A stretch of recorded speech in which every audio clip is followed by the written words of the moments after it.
नमस्कार। बीएड प्रथम वर्ष विषय हमारा पाठ्यक्रम से करे भाषा, जिसके अंतर्गत की आज हम लोग पढ़ेंगे पढ़ना सीखने की विधि। पढ़ना सीखना, पढ़ना विद्यार्थियों को सिखाया जाता है, तो उन सिखाने की जो हमारी जो क्रम है उसके अंतर्गत हम किन किन विधियों का प्रयोग पढ़ना सिखाने के लिए हम लोग कर सकते हैं। तो आइए कुछ विधियों की चर्चा हम लोग इस वीडियो के माध्यम से करते हैं। तो पहला है अक्षर बोध विधि। अक्षर बोध विधि, जो लिखा हुआ उसी से ज्ञात होता है कि अक्षरों को जानने की विधि। अक्षर जानकर विद्यार्थी अक्षरों की जानकारी देते हुए विद्यार्थियों को पढ़ना सिखाना। तो यह पुरानी विधि है या प्राचीन विधि हम इसे कह सकते हैं। विधि है भारतीय भाषाओं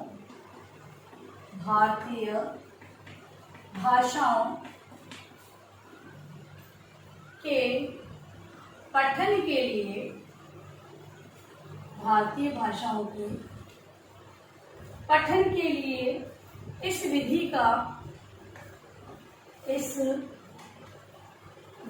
का आज भी प्रयोग हो रहा है। इस विधि में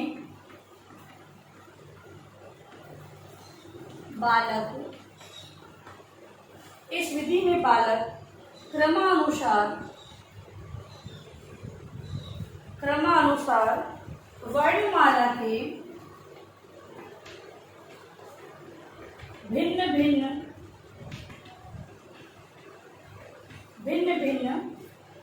अक्षरों का ज्ञान प्राप्त करते हैं तथा जब बालक अक्षरों का ज्ञान भली भांति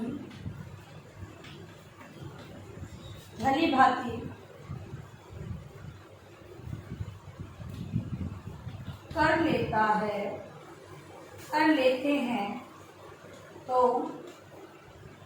उन्हें शब्द पठन सिखाया जाता है। पहली बात है अक्षर बोध विधि के बारे में अगर पूछा जाता है तो ये क्रम अनुसार वर्णमाला का ज्ञान बालकों को प्रदान किया जाता है। जब बालक क्रमानुसार इन अक्षरों का ज्ञान भली भांति प्राप्त कर लेते हैं तो उसके पश्चात क्या किया जाता है, उन्हें शब्द को पढ़ना सिखाया जाता है। तो अक्षर बोध विधि में अक्षरों के ज्ञान के माध्यम से शब्दों को पढ़ना उन्हें सिखाया जाता है। अगली है ध्वनि साम्य विधि।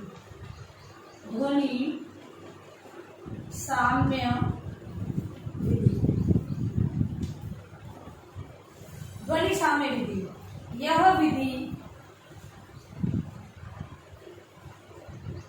प्रारंभिक अवस्था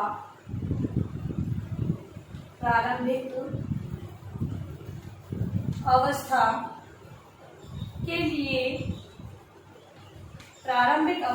लिए उपयोगी है।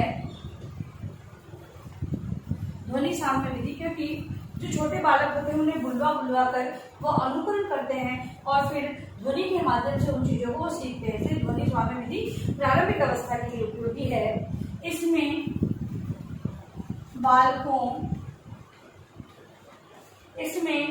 बालकों को राम, नाम, काम तथा आदि समान या साम्य ध्वनि वाले शब्दों और शब्दों को पढ़ना सिखाया जाता है। किंतु पठन में निपुणता लाने की दृष्टि से पठन में निपुणता लाने की दृष्टि से यह विधि अधिक उपयोगी सिद्ध नहीं होती।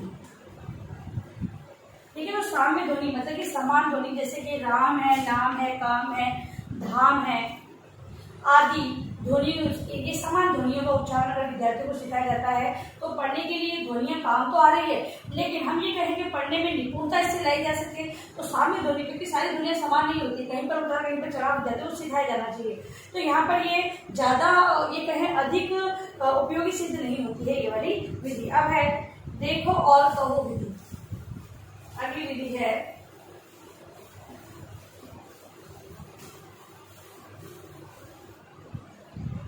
तीसरी है देखो और कहो विधि। देखो और कहो विधि, इसके अंतर्गत इस विधि में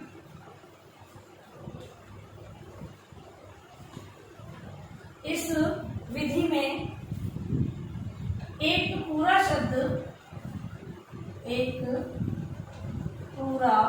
शब्द श्यामपट्ट पर लिखकर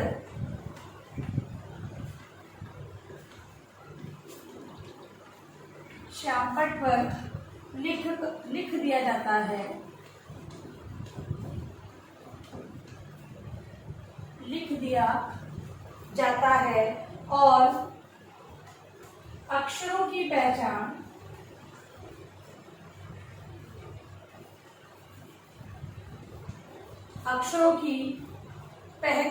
के स्थान पर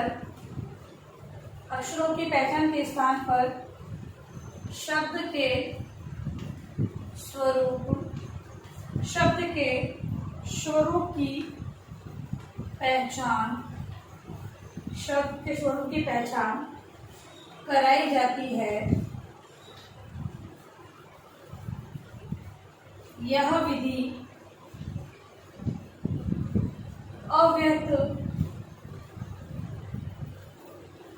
अव्यवहत शब्दों के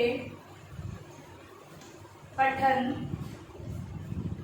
की दृष्टि से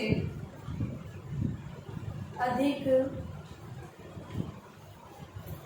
उपयोगी या उपयुक्त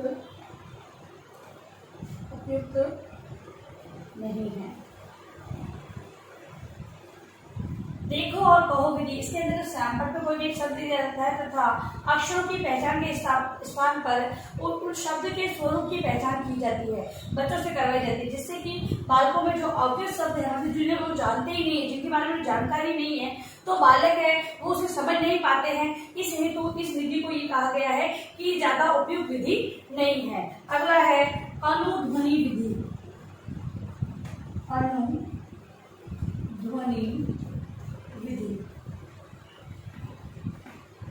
अनुध्वनि विधि यह देखो और कहो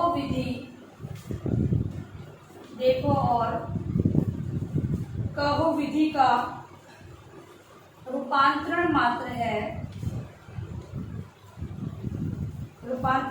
है। इसमें एक समान उच्चारित होने वाले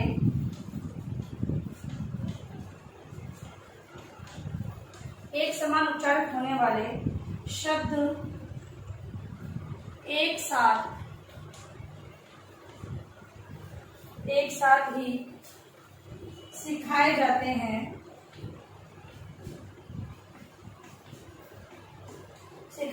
हैं। इसमें शिक्षक एक शब्द कहता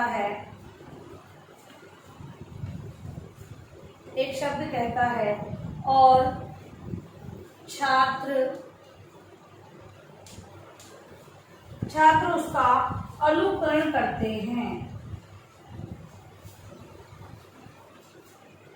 और यह विधि उन भाषाओं के लिए है यह विधि उन भाषाओं के लिए है, उपयुक्त है, जहाँ एक ही अक्षर की अनेक ध्वनियाँ हों, अथवा जो कहा जाए अथवा जो लिखा जाए,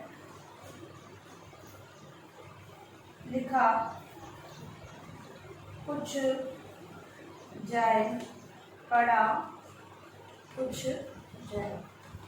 अब इसके अंतर्गत अध्यापक बोलता है, विद्यार्थी उसका अनुकरण करते हैं, लेकिन इस विधि के अंतर्गत बताया गया है कि ये विधि उस भाषा के लिए उपयोगी मानी गई है जिस भाषा में जिस शब्द को लिखा तो कुछ और जाता है। जैसे अंग्रेजी में हम लोग देखते हैं कुछ चीज़ें साइलेंट होती है, उसका उच्चारण अलग तरीके से किया जाता है, और हम लोग भी जो आदर्श होता है उसका उच्चारण अलग प्रकार से करते हैं। तो इस प्रकार से अगर उच्चारण में अगर डिफरेंस आता है तो वहाँ पर इस विधि का प्रयोग किया जाता है। अगली है यंत्र विधि।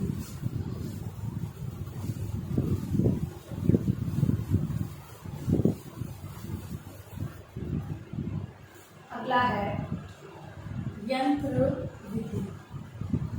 अब यंत्र विधि है, उसका उपयोग हम पढ़ना सीखने में किस प्रकार कर सकते हैं, तो यह एक आधुनिक विधि है, यह एक आधुनिक विधि है।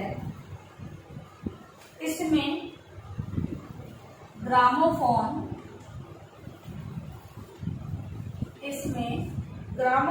के एक तवे में एक पार्ट भरा जाता है, मतलब रिकॉर्ड किया जाता है, भरा जाता है, जिसे सुनकर बालक उसका अनुकरण करते हैं, बालक उसका अनुकरण करके पढ़ने का अभ्यास करते हैं, पढ़ने का अभ्यास करते हैं। इसके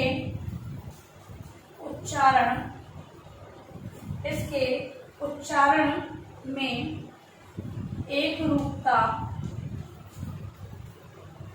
इससे उच्चारण में एक रूपता और पढ़ने के क्रम में समानता आ जाती है,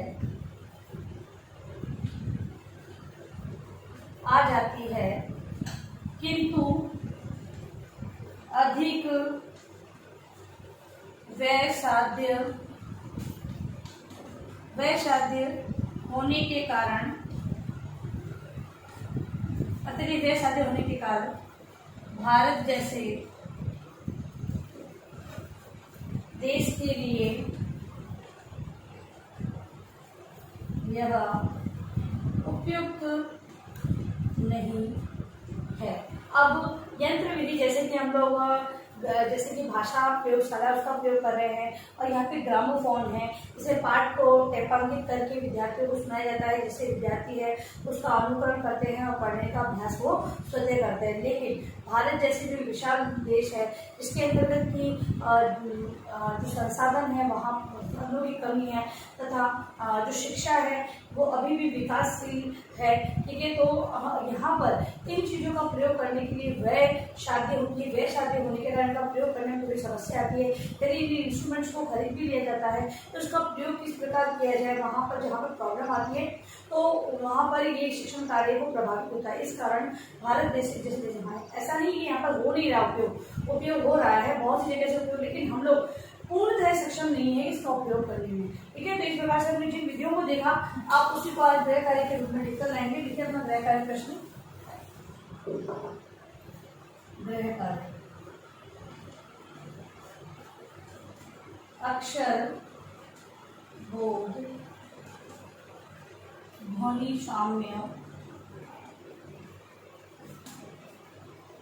देखो कहो, देखो कहो अनुध्वनि तथा यंत्र विधियों का वर्णन करें। ठीक है, जो विधि आज हमने इस वीडियो के माध्यम से देखी है उनका वर्णन आपको गृहकारी प्रश्न के रूप में अपने उत्तर पुस्तिका में करना है। अंत में इस महामारी के दौर में कम से कम आवश्यक कार्य होने पर घर से बाहर निकले, बाहर निकलते 3 बातों का विशेष ध्यान रखें। मास्क लगाएं, सोशल डिस्टेंस बनाएं और हाथों को बार बार सैनिटाइज करते रहें। सुरक्षित सभी का ध्यान रखें। धन्यवाद।